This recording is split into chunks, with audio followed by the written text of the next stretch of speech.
Hello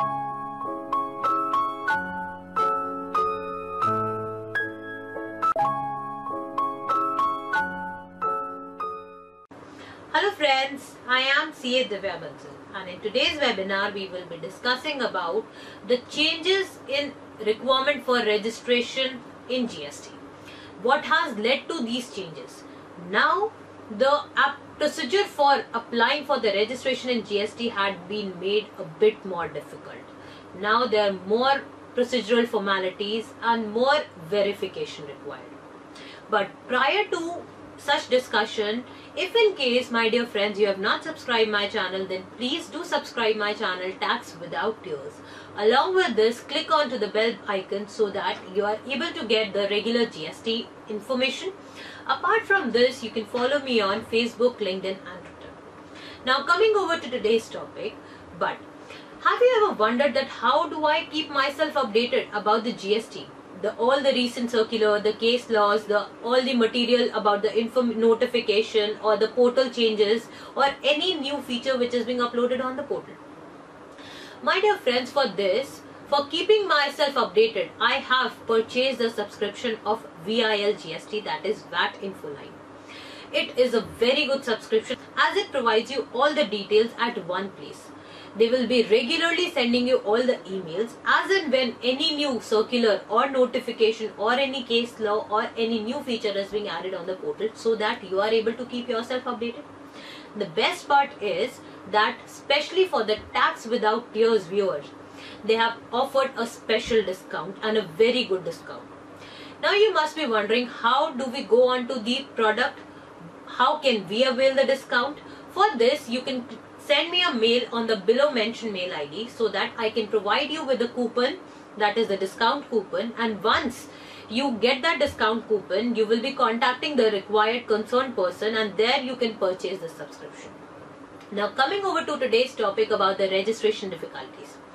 Now when the GST was being implemented, some of the taxpayers, because of their careless attitude or because of their consultant's careless attitude, they did not file their GST return or did not make the required necessary compliances.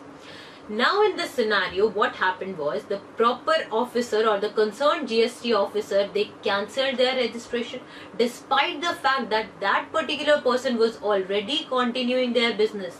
That means they were charging GST, they were collecting GST, but the problem lied in paying that GST to the government. They were not filing the return, so the proper officer, they cancelled their registration. Now instead of reviving that registration, what they did was they applied for a new registration. Now this led to a huge revenue loss to the government.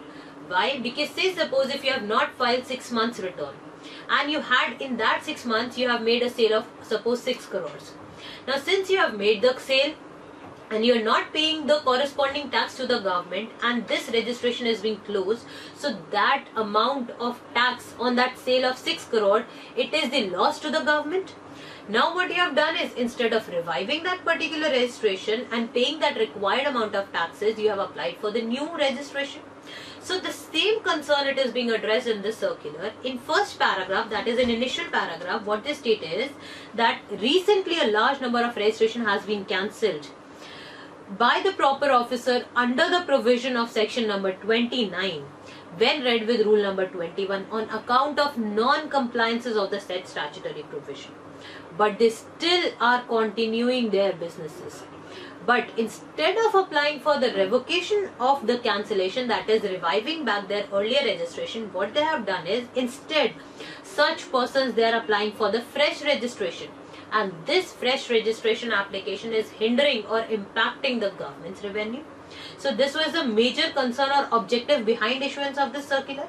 Now how did the government curb this? Now how it will be taking care of this thing? It is the another question. So for this we need to read the further latter part of the circular. The latter part of the circular, in para number 3, it provides that subsection 10 of section number 25 of the CGST Act, when read with rule number 9, provides for the rejection of application of registration. if the information or the documents submitted by the applicants are found to be deficient. That means in case there is any deficiency in your new fresh registration application, then due to that or pursuant to that deficiency, it may be rejected by the proper officer. Maybe you have not disclosed the proper information, you have not given the material information that I already had an earlier registration which was being cancelled. Now point number 4, it particularly provides that it is hereby instructed that the proper officer shall be exercising due caution while processing these new applications. That is, whatever new application is being coming for GST registration, they need to properly scrutinize the same. They need to check that whether on the same PAN number there was any other GST registration which was earlier being issued and now has been cancelled. If in case it has been cancelled, then what was the reason behind the cancellation? Whether it was due to some statutory non-compliance or whether it was due to some other error. Now, if the applicant provides for the correct justification of the same, then the registration application may be cleared, that is, the new registration may be granted. But if in case no proper justification is being given to the proper officer, then in that case it may be cancelled.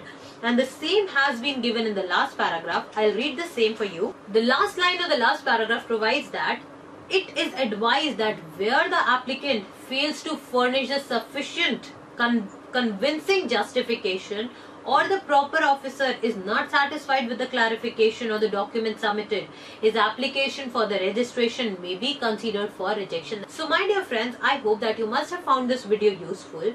If in case you like my updates, then please do share it among your friends. Also, you can subscribe to VAT Infoline for regular GST uploads.